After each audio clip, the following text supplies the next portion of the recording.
Welcome to the Library of Sand. Please enjoy today's presentation of Book 18 from the Iliad by Homer. Translated into English by Samuel Butler.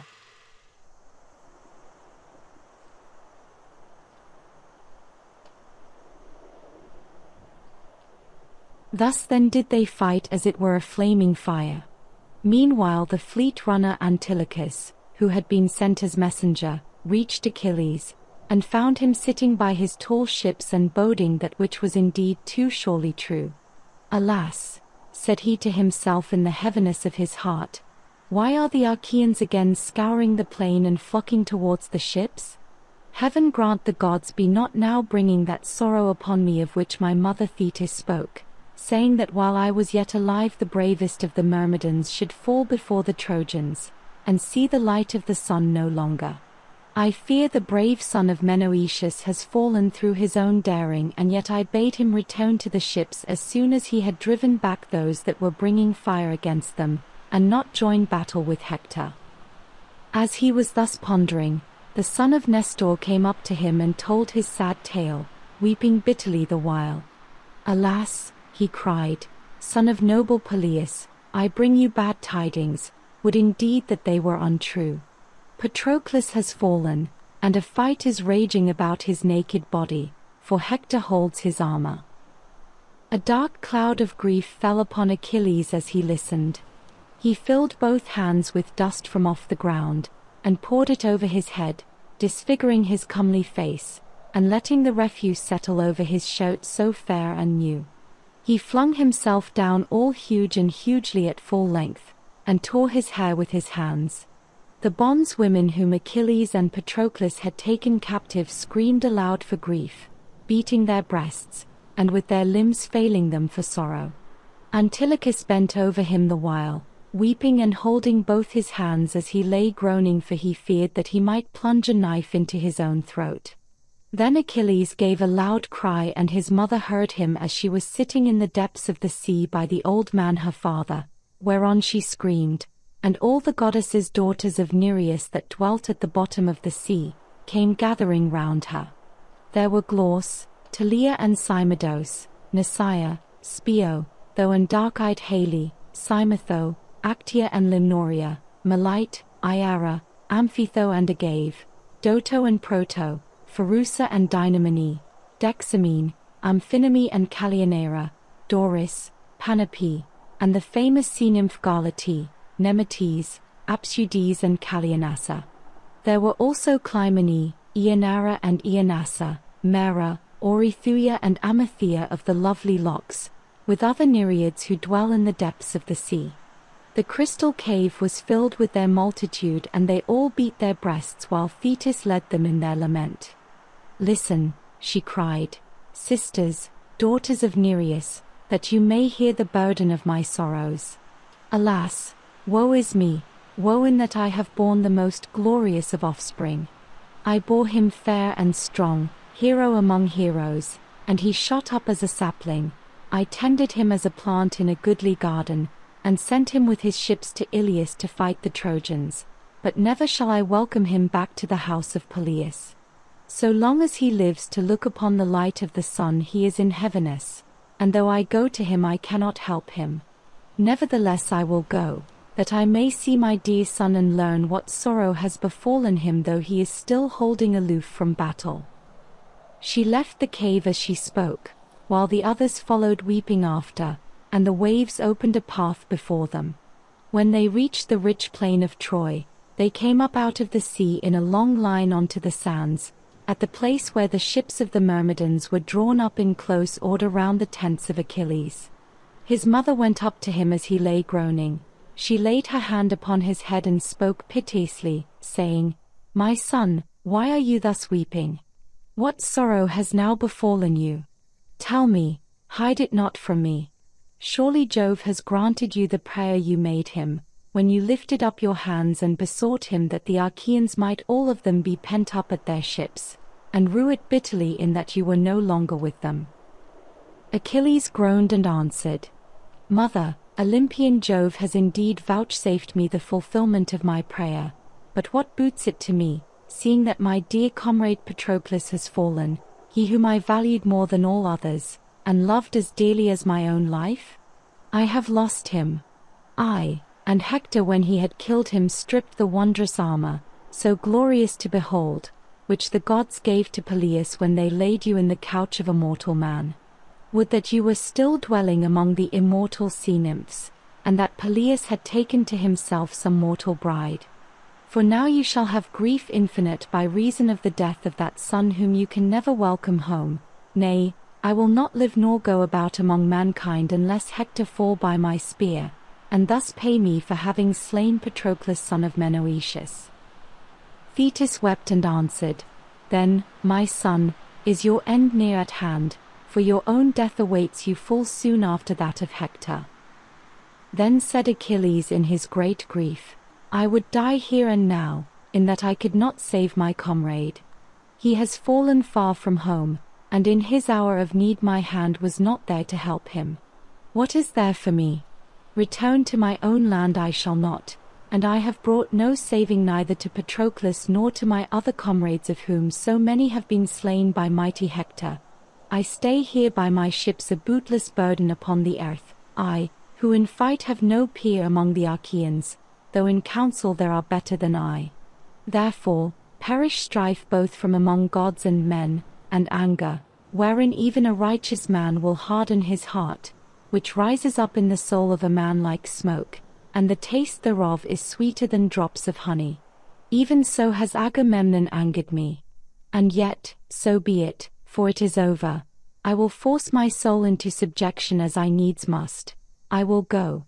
I will pursue Hector who has slain him whom I loved so dearly, and will then abide my doom when it may please Jove and the other gods to send it. Even Hercules, the best beloved of Jove, even he could not escape the hand of death, but fate and Juno's fierce anger laid him low, as I too shall lie when I am dead if a like doom awaits me. Till then I will win fame, and will bid Trojan and Dardanian women wring tears from their tender cheeks with both their hands in the grievousness of their great sorrow. Thus shall they know that he who has held aloof so long will hold aloof no longer. Hold me not back, therefore, in the love you bear me, for you shall not move me. Then silver-footed Thetis answered, My son, what you have said is true. It is well to save your comrades from destruction, but your armor is in the hands of the Trojans. Hector bears it in triumph upon his own shoulders. Full well I know that his vaunt shall not be lasting, for his end is close at hand. Go not, however, into the press of battle till you see me return hither. Tomorrow at break of day I shall be here, and will bring you goodly armor from King Vulcan. On this she left her brave son, and as she turned away she said to the sea nymphs her sisters, Dive into the bosom of the sea and go to the house of the old sea god my father. Tell him everything. As for me, I will go to the cunning workman Vulcan on high Olympus, and ask him to provide my son with a suit of splendid armor. When she had so said, they dived forthwith beneath the waves, while silver-footed Thetis went her way that she might bring the armor for her son. Thus, then, did her feet bear the goddess to Olympus, and meanwhile the Achaeans were flying with loud cries before murderous Hector till they reached the ships and the Hellespont, and they could not draw the body of Mars's servant Patroclus out of reach of the weapons that were showered upon him. For Hector son of Priam, with his host and horsemen had again caught up to him, like the flame of a fiery furnace. Thrice did brave Hector seize him by the feet, striving with might and main to draw him away, and calling loudly on the Trojans, and thrice did the two Ajaxes, clothed in valor as with a garment, beat him from off the body. But all undaunted he would now charge into the thick of the fight, and now again he would stand still and cry aloud, but he would give no ground. As upland shepherds that cannot chase some famished lion from a carcass, even so could not the two Ajaxes scare Hector son of Priam from the body of Patroclus. And now he would even have dragged it off and have won imperishable glory, had not Iris fleet as the wind, winged her way as messenger from Olympus to the son of Peleus and bidden him arm. She came secretly without the knowledge of Jove and of the other gods, for Juno sent her, and when she had got close to him she said, "Up, son of Peleus, mightiest of all mankind, rescue Patroclus about whom this fearful fight is now raging by the ships. Men are killing one another, the Danaans in defense of the dead body, while the Trojans are trying to hale it away, and take it to wind Ilias. Hector is the most furious of them all. He is for cutting the head from the body and fixing it on the stakes of the wall. Up, then, and bide here no longer, shrink from the thought that Patroclus may become meat for the dogs of Troy. Shame on you, should his body suffer any kind of outrage." And Achilles said, "Iris, which of the gods was it that sent you to me?" Iris answered, "It was Juno, the royal spouse of Jove, but the son of Saturn does not know of my coming, nor yet does any other of the immortals who dwell on the snowy summits of Olympus." Then fleet Achilles answered her saying, "How can I go up into the battle? They have my armor. My mother forbade me to arm till I should see her come, for she promised to bring me goodly armor from Vulcan. I know no man whose arms I can put on, save only the shield of Ajax son of Telamon, and he surely must be fighting in the front rank and wielding his spear about the body of dead Patroclus." Iris said, "We know that your armor has been taken, but go as you are. Go to the deep trench and show yourself before the Trojans, that they may fear you and cease fighting. Thus will the fainting sons of the Achaeans gain some brief breathing time, which in battle may hardly be." Iris left him when she had so spoken. But Achilles dear to Jove arose, and Minerva flung her tasseled aegis round his strong shoulders. She crowned his head with a halo of golden cloud from which she kindled a glow of gleaming fire. As the smoke that goes up into heaven from some city that is being beleaguered on an island far out at sea, all day long do men sally from the city and fight their hardest, and at the going down of the sun the line of beacon fires blazes forth, flaring high for those that dwell near them to behold, if so be that they may come with their ships and succor them. Even so did the light flare from the head of Achilles, as he stood by the trench, going beyond the wall. But he did not join the Achaeans' fall. He heeded the charge which his mother laid upon him. There did he stand and shout aloud. Minerva also raised her voice from afar, and spread terror unspeakable among the Trojans.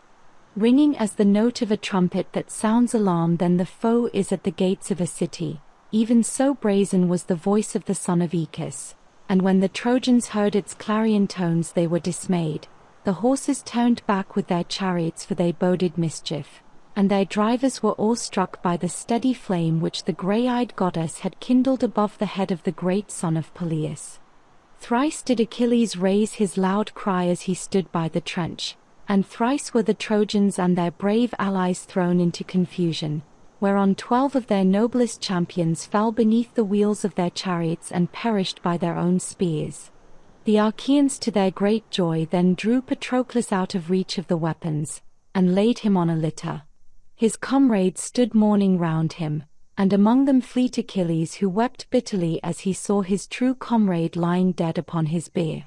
He had sent him out with horses and chariots into battle, but his return he was not to welcome.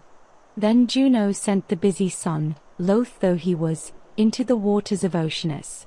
So he set, and the Achaeans had rest from the tug and turmoil of war. Now the Trojans, when they had come out of the fight, unyoked their horses and gathered in assembly before preparing their supper. They kept their feet, nor would any dare to sit down, for fear had fallen upon them all because Achilles had shown himself after having held aloof so long from battle. Polydamas son of Panthous was first to speak, a man of judgment, who alone among them could look both before and after. He was comrade to Hector, and they had been born upon the same night. With all sincerity and goodwill, therefore, he addressed them thus. "Look to it well, my friends. I would urge you to go back now to your city and not wait here by the ships till morning, for we are far from our walls."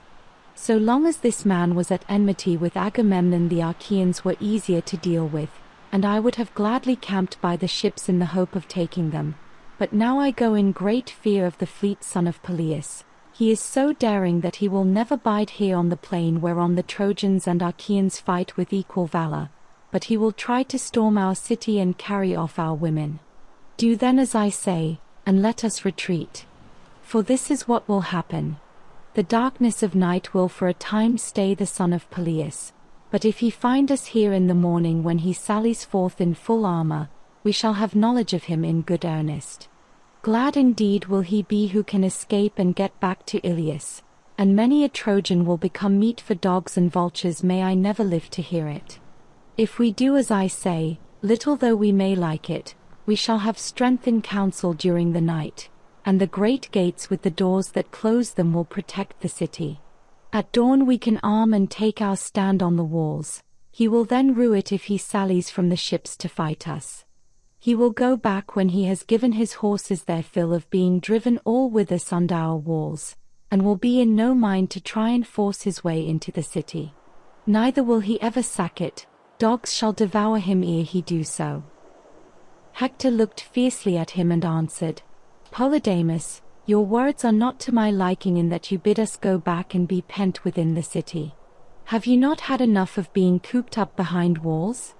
In the old days the city of Priam was famous the whole world over for its wealth of gold and bronze, but our treasures are wasted out of our houses, and much goods have been sold away to Phrygia and fair Meonia, for the hand of Jove has been laid heavily upon us. Now, therefore, that the son of scheming Saturn has vouchsafed me to win glory here and to hem the Achaeans in at their ships, prate no more in this fool's wise among the people. You will have no man with you. It shall not be. Do all of you as I now say. Take your suppers in your companies throughout the host, and keep your watches and be wakeful every man of you. If any Trojan is uneasy about his possessions, let him gather them and give them out among the people. Better let these, rather than the Achaeans, have them. At daybreak we will arm and fight about the ships. Granted that Achilles has again come forward to defend them, let it be as he will, but it shall go hard with him. I shall not shun him, but will fight him, to fall or conquer. The god of war deals out like measure to all, and the slayer may yet be slain. Thus spoke Hector, and the Trojans, fools that they were, shouted in applause, for Pallas Minerva had robbed them of their understanding. They gave ear to Hector with his evil counsel, but the wise words of Polydamas no man would heed. They took their supper throughout the host, and meanwhile through the whole night the Achaeans mourned Patroclus, and the son of Peleus led them in their lament. He laid his murderous hands upon the breast of his comrade, groaning again and again as a bearded lion when a man who was chasing deer has robbed him of his young in some dense forest. When the lion comes back he is furious, and searches dingle and dell to track the hunter if he can find him, for he is mad with rage. Even so with many a sigh did Achilles speak among the Myrmidons, saying, Alas! Vain were the words with which I cheered the hero Menoetius in his own house. I said that I would bring his brave son back again to Opois after he had sacked Ilias and taken his share of the spoils, but Jove does not give all men their heart's desire.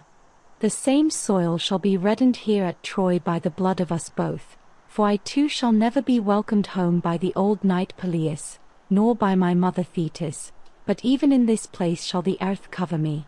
Nevertheless, O Patroclus, now that I am left behind you, I will not bury you, till I have brought hither the head and armor of mighty Hector who has slain you. 12 noble sons of Trojans will I behead before your bier to avenge you. Till I have done so you shall lie as you are by the ships, and fair women of Troy and Dardanus, whom we have taken with spear and strength of arm when we sacked men's goodly cities, shall weep over you both night and day. Then Achilles told his men to set a large tripod upon the fire that they might wash the clotted gore from off Patroclus. Thereon they set a tripod full of bath water onto a clear fire. They threw sticks onto it to make it blaze, and the water became hot as the flame played about the belly of the tripod.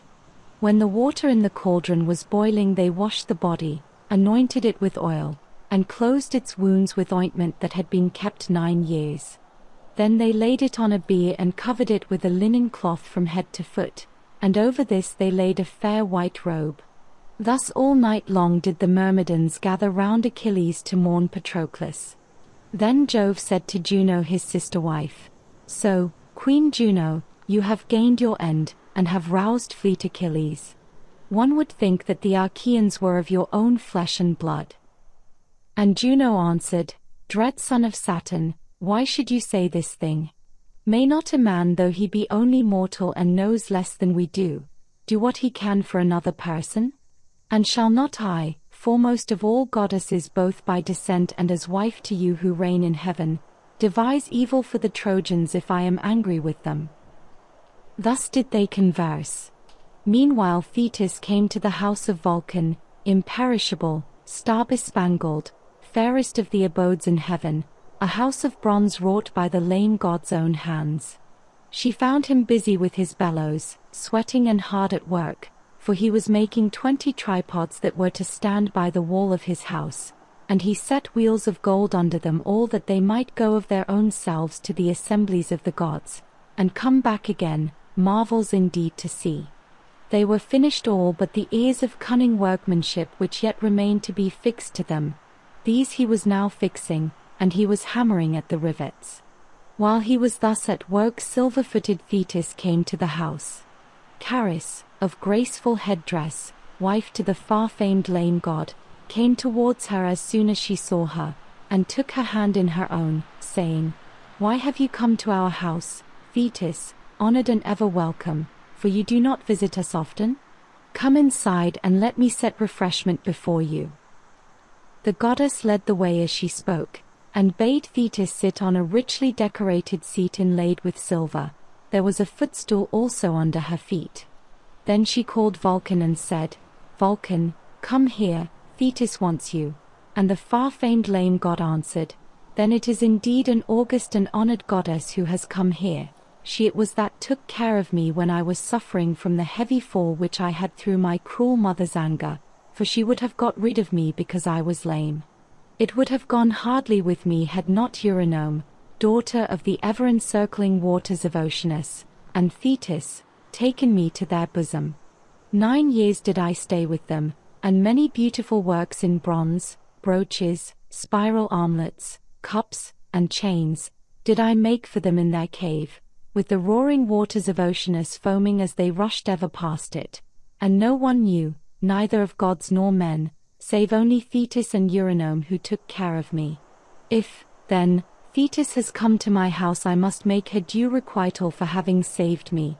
Entertain her, therefore, with all hospitality, while I put by my bellows and all my tools." On this the mighty monster hobbled off from his anvil, his thin legs plying lustily under him. He set the bellows away from the fire, and gathered his tools into a silver chest. Then he took a sponge and washed his face and hands, his shaggy chest and brawny neck. He donned his shirt, grasped his strong staff, and limped towards the door. There were golden handmaids also who worked for him, and were like real young women, with sense and reason, voice also and strength, and all the learning of the immortals. These busied themselves as the king bade them, while he drew near to Thetis, seated her upon a goodly seat, and took her hand in his own, saying, "Why have you come to our house, Thetis honored and ever welcome, for you do not visit us often? Say what you want, and I will do it for you at once if I can, and if it can be done at all." Thetis wept and answered, "Vulcan, is there another goddess in Olympus whom the son of Saturn has been pleased to try with so much affliction as he has me? Me alone of the marine goddesses did he make subject to a mortal husband, Peleus son of Echus, and sorely against my will did I submit to the embraces of one who was but mortal, and who now stays at home worn out with age. Neither is this all. Heaven vouchsafed me a son, hero among heroes, and he shot up as a sapling. I tended him as a plant in a goodly garden and sent him with his ships to Iliad to fight the Trojans. But never shall I welcome him back to the house of Peleus. So long as he lives to look upon the light of the sun, he is in heaviness, and though I go to him I cannot help him. King Agamemnon has made him give up the maiden whom the sons of the Achaeans had awarded him, and he wastes with sorrow for her sake. Then the Trojans hemmed the Achaeans in at their ships' sterns and would not let them come forth.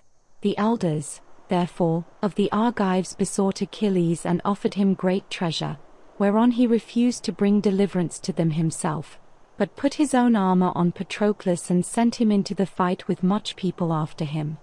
All day long they fought by the Scaean gates and would have taken the city there and then, had not Apollo vouchsafed glory to Hector and slain the valiant son of Menoetius after he had done the Trojans much evil. Therefore I am suppliant at your knees if haply you may be pleased to provide my son, whose end is near at hand, with helmet and shield, with goodly greaves fitted with ankle clasps, and with a breastplate, for he lost his own when his true comrade fell at the hands of the Trojans, and he now lies stretched on earth in the bitterness of his soul. And Vulcan answered, Take heart, and be no more disquieted about this matter. Would that I could hide him from death's sight when his hour is come, so surely as I can find him armor that shall amaze the eyes of all who behold it. When he had so said he left her and went to his bellows, turning them towards the fire and bidding them do their office. 20 bellows blew upon the melting pots, and they blew blasts of every kind, some fierce to help him when he had need of them, and others less strong as Vulcan willed it in the course of his work. He threw tough copper into the fire, and tin, with silver and gold. He set his great anvil on its block, and with one hand grasped his mighty hammer while he took the tongs in the other. First he shaped the shield so great and strong, adorning it all over and binding it round with a gleaming circuit in 3 layers, and the baldric was made of silver. He made the shield in 5 thicknesses, and with many a wonder did his cunning hand enrich it. He wrought the earth, the heavens, and the sea, the moon also at her full and the untiring sun, with all the signs that glorify the face of heaven, the Pleiads, the Hyads, huge Orion, and the Bear, which men also call the Wain and which turns round ever in one place, facing Orion, and alone never dips into the stream of Oceanus. He wrought also 2 cities, fair to see and busy with the hum of men. In the one were weddings and wedding feasts, and they were going about the city with brides whom they were escorting by torchlight from their chambers. Loud rose the cry of Hymen, and the youths danced to the music of flute and lyre, while the women stood each at her house door to see them. Meanwhile the people were gathered in assembly, for there was a quarrel, and 2 men were wrangling about the blood money for a man who had been killed, the one saying before the people that he had paid damages in full, and the other that he had not been paid. Each was trying to make his own case good, and the people took sides, each man backing the side that he had taken. But the heralds kept them back, and the elders sate on their seats of stone in a solemn circle, holding the staves which the heralds had put into their hands. Then they rose and each in his turn gave judgment, and there were 2 talents laid down, to be given to him whose judgment should be deemed the fairest. About the other city there lay encamped 2 hosts in gleaming armor, and they were divided whether to sack it, or to spare it and accept the half of what it contained. But the men of the city would not yet consent, and armed themselves for a surprise. Their wives and little children kept guard upon the walls, and with them were the men who were past fighting through age. But the others sallied forth with Mars and Pallas Minerva at their head, both of them wrought in gold and clad in golden raiment, great and fair with their armor as befitting gods, while they that followed were smaller. When they reached the place where they would lay their ambush, it was on a riverbed to which livestock of all kinds would come from far and near to water. Here, then, they lay concealed, clad in full armor. Some way off them there were 2 scouts who were on the lookout for the coming of sheep or cattle, which presently came, followed by 2 shepherds who were playing on their pipes, and had not so much as a thought of danger. When those who were in ambush saw this, they cut off the flocks and herds and killed the shepherds. Meanwhile the besiegers, when they heard much noise among the cattle as they sat in council, sprang to their horses, and made with all speed towards them. When they reached them they set battle in array by the banks of the river, and the hosts aimed their bronze-shod spears at one another. With them were strife and riot, and fell Fate who was dragging 3 men after her, one with a fresh wound, and the other unwounded, while the third was dead, and she was dragging him along by his heel, and her robe was bedrabbled in men's blood. They went in and out with one another and fought as though they were living people hauling away one another's dead.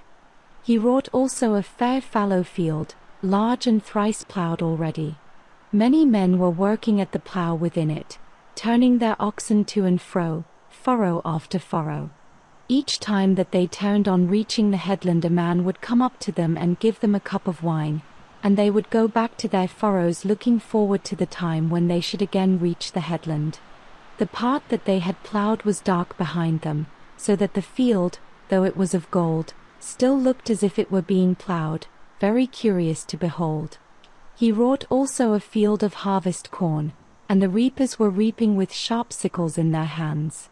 Swathe after swathe fell to the ground in a straight line behind them, and the binders bound them in bands of twisted straw. There were 3 binders, and behind them there were boys who gathered the cut corn in armfuls and kept on bringing them to be bound. Among them all the owner of the land stood by in silence and was glad. The servants were getting a meal ready under an oak, for they had sacrificed a great ox, and were busy cutting him up, while the women were making a porridge of much white barley for the laborers' dinner. He wrought also a vineyard, golden and fair to see, and the vines were loaded with grapes. The bunches overhead were black, but the vines were trained on poles of silver. He ran a ditch of dark metal all round it, and fenced it with a fence of tin. There was only one path to it, and by this the vintagers went when they would gather the vintage. Youths and maidens, all blithe and full of glee, carried the luscious fruit in plaited baskets, and with them there went a boy who made sweet music with his lyre, and sang the Linus song with his clear boyish voice. He wrought also a herd of homed cattle.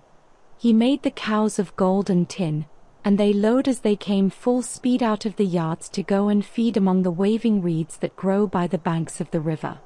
Along with the cattle there went 4 shepherds, all of them in gold, and their 9 fleet dogs went with them. 2 terrible lions had fastened on a bellowing bull that was with the foremost cows, and bellow as he might they hailed him, while the dogs and men gave chase. The lions tore through the bull's thick hide and were gorging on his blood and bowels, but the herdsmen were afraid to do anything, and only hounded on their dogs. The dogs dared not fasten on the lions but stood by barking and keeping out of harm's way. The god wrought also a pasture in a fair mountain dell, and large flock of sheep, with a homestead and huts, and sheltered sheepfolds. Furthermore he wrought a green, like that which Daedalus once made in Knossos for lovely Ariadne. Hereon there danced youths and maidens whom all would woo, with their hands on one another's wrists. The maidens wore robes of light linen, and the youths well-woven shirts that were slightly oiled. The girls were crowned with garlands, while the young men had daggers of gold that hung by silver baldricks. Sometimes they would dance deftly in a ring with merry twinkling feet, as it were a potter sitting at his work and making trial of his wheel to see whether it will run, and sometimes they would go all in line with one another, and much people was gathered joyously about the green. There was a bard also to sing to them and play his lyre, while 2 tumblers went about performing in the midst of them when the man struck up with his tune. All round the outermost rim of the shield he set the mighty stream of the river Oceanus. Then when he had fashioned the shield so great and strong, he made a breastplate also that shone brighter than fire. He made helmet, close fitting to the brow, and richly worked, with a golden plume overhanging it, and he made greaves also of beaten tin. Lastly, when the famed lame god had made all the armor, he took it and set it before the mother of Achilles, whereon she darted like a falcon from the snowy summits of Olympus and bore away the gleaming armor from the house of Vulcan.